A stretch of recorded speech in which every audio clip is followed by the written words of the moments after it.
Gold medal वाली बहू। सपना के पिता एक गरीब किसान थे। माँ पिता खेत में काम करते तो पीछे से सपना गांव के बच्चों के साथ हॉकी खेलती। एक दिन शाम को, सारा दिन खेलती रहती है, ये नहीं कि छोटे भाई को संभाले। माँ पता है, मैंने आज हॉकी में पास के गांव के लड़कों की टीम को हरा दिया। अरे वाह वाह मेरी बेटी, शाबाश। ये ले कर रुपया, जा जाकर टॉफी खा ले। सपना खुशी से पिता के गले लग जाती है और बाहर चली जाती है। अरे तुम इसको बिगाड़ रहे हो, मैं ना इसकी शादी ही करा दूंगी। ऐसा कैसे शादी करा देगी? हाँ, अभी तो उम्र खेलने की है। माँ बड़बड़ करती वहां से निकल जाती है। लेकिन शाम को उन लोगों के घर कुछ लोग आते हैं। अरे राम सुखिया, जरा ये तो बतलाओ, सपना के बारे में क्या सोचा है? अरे क्या सोचना है मास्टर जी, पढ़ रही है, जितना पढ़ सकती है पढ़े, फिर शादी करवा देंगे, कोई अच्छा सा गांव का ही लड़का देख लेंगे। अरे तुम तो उसके पिता हो, तुमको कुछ नहीं पता? माँ घबरा जाती है। अरे का मास्टर जी, का पता नहीं, का हो गया? हम तो इनसे पहले ही बोल रहे थे कि लड़की की जात है, संभाल लो। अरे भाभी जी, आप भी ना कभी अच्छा भी सोच लिया करो। अरे सपना क्या खेलती है हॉकी, बड़े से बड़े आदमी भी नहीं जीत पाते हैं उससे। कल गांव में एक टीम आ रही है, लड़कियों की हॉकी खेलने उसे भेज देना, वहां शायद कुछ बात बन जाए। अरे ना मास्टर जी, कोई खेल वेल नहीं करवाना है हम लोगों को, वो भी शहर के लोगों के साथ तो बिल्कुल भी ना। शहर के लोगों को ना कोई भरोसा नहीं होता मास्टर जी। अरे कैसी बात कर रही हो सपना की माँ, बुरा आदमी तो हर जगह मिल जाएगा, उसके लिए शहर का और गांव का। हाँ मास्टर जी, हम लोग तैयार हैं, कल आ जाएगी सपना वक्त से। माँ के लाख मना करने पर भी पिता सपना को हॉकी टीम के लिए भेज देते हैं। शाम को सपना वापस आती है, लेकिन लट के मुंह से। और क्या हो गया, मार खाई हो का? कौन मारेगा हमें? कोई मार वार खाकर नहीं आए। अरे फिर शकल पर 12 क्यों बजे हैं, बताओगी?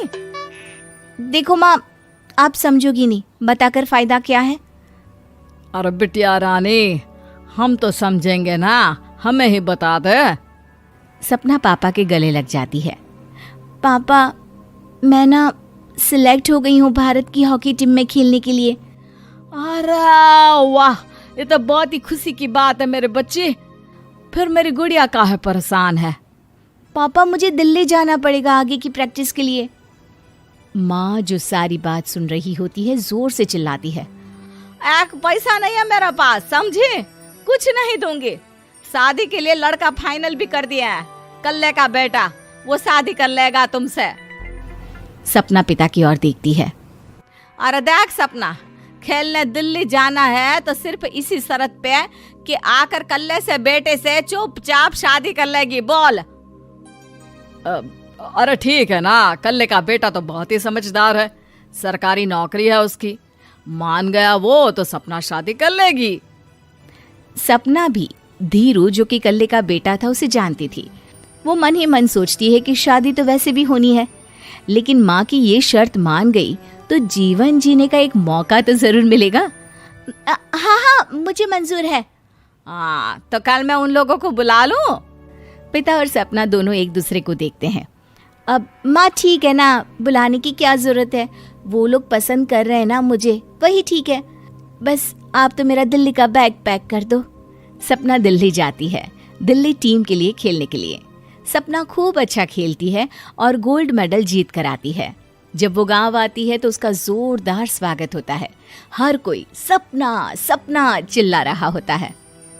और सपना के पापा, तुम्हारी बेटी ने तो गांव का नाम रोशन कर दिया है। गांव की तरफ से तुम लोगों को गांव में पक्का मकान और सपना को परिषद में पक्की नौकरी देने के लिए हम तैयार हैं।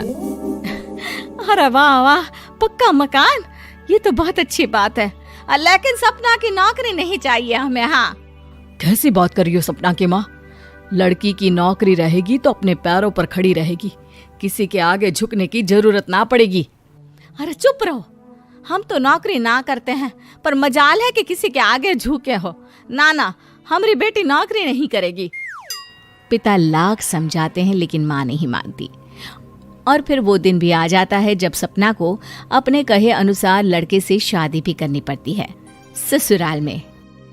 ए बहू, तू रोज रोज सुबह कहाँ जाती है? घर का सारा काम निपटा कर कहाँ भागती है? माँ का घर तो पास ही है, वहीं निकल जाती है क्या? नहीं माँ जी, मैं हॉकी खेलने जाती हूँ, मुझे खेलना पसंद है। खेलना पसंद है? अरे कैसी बात कर रही है बहू, शादी के बाद तो कोई लड़की खेलती फैलती नहीं है, वो घर का काम काज देखती है। सपना कुछ नहीं कहती। वो एक रोज कमरे में अपनी अलमारी ठीक कर रही होती है कि तब सुनो, वो जो लटक रहा है ना, क्या बोलते हैं उसे? मेडल। सपना पति की बात सुनकर खुश हो जाती है, उनके पास जाती है। मैं सोच ही रही थी कि तुमने कभी पूछा क्यों नहीं। ये मेडल है, मैंने जीता है। पता है, हॉकी में बड़ा मैदान, बहुत से लोग, 2 टीम और फिर शुरू होता है जुनून। पता है, लगता है जैसे बस जिंदगी यही है, खेलते रहो, भागते रहो, दौड़ते रहो और लक्ष्य को पालो। सुनो ना, मैं ना भारतीय टीम के लिए खेलना चाहती हूँ। माँ, यहाँ तो आ जरा। सपना हैरान हो जाती है कि ये क्या हो गया, पति अचानक से माँ को क्यों बुला रहा है। हाँ बेटा, क्या हो गया? काहे गला फाड़ रहे हो? माँ, ये सपना क्या कह रही है? अरे बीवी तो बोलती ही रहती है बेटा, लेकिन क्या हो गया, चिल्ला क्यों रहे हो? ऐसा क्या बोल दिया इसने? माँ ये बोल रही है कि इसको खेलना है भारतीय टीम के लिए। सपना डर जाती है। नहीं माँ जी, मैंने कहा कि मैं चाहती हूँ कि वो मैं बोला था ना, शादी के बाद कोई खेलता नहीं, घर का काम काज देखता है, लेकिन फिर भी। नहीं माँ जी, ठीक है, मैं घर का काम देखूंगी, कल से मैं खेलने भी नहीं जाऊंगी, माफ कर दीजिए। सपना पति की तरफ देखती है जो माँ की तरफ देख रहा होता है। उसे गुस्सा तो आता है, लेकिन करती भी तो क्या, सास के सामने कैसे पति की क्लास लगाती। अरे बेटा, अब क्यों घूरे जा रहे हो बहू को?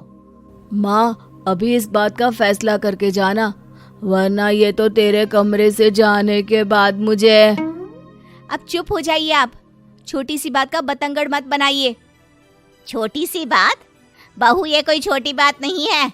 जो लड़की दिल्ली के लिए गोल्ड मेडल ला सकती है, वो देश के लिए भी तो गोल्ड ला सकती है ना।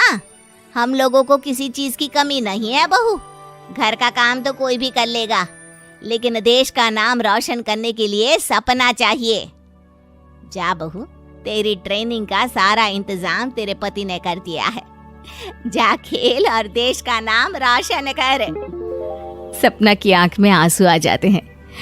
वो सोचती है कि बेटियों को मायके के साथ अगर ससुराल में भी सहयोग मिले तो ऐसा कोई काम नहीं जो वो नहीं कर सकती है।